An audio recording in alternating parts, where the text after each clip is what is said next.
Sebuah rekaman ramai beredar di media sosial Telegram pada Rabu 28 Desember 2022. Dalam rekaman tersebut, memperlihatkan aksi tempur dari helikopter Mi-35 dan Mi-28 Rusia yang beroperasi pada posisi pasukan Ukraina. Rentetan serangan dari langit yang dilepaskan oleh kedua helikopter andalan Rusia tersebut membakar kendaraan militer angkatan bersenjata Ukraina.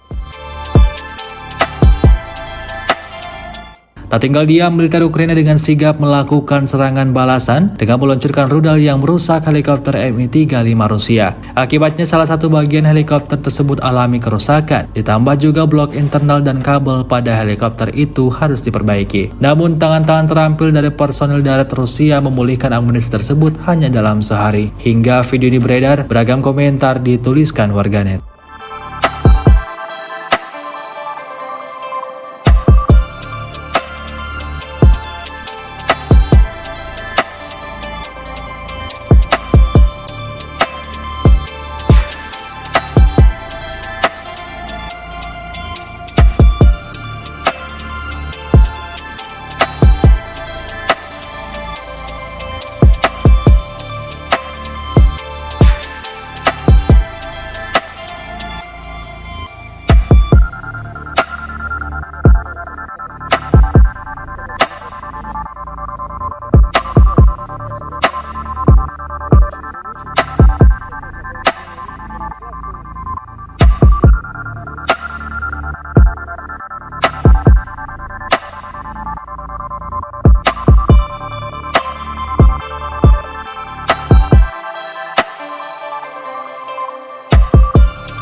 Terima kasih sudah nonton.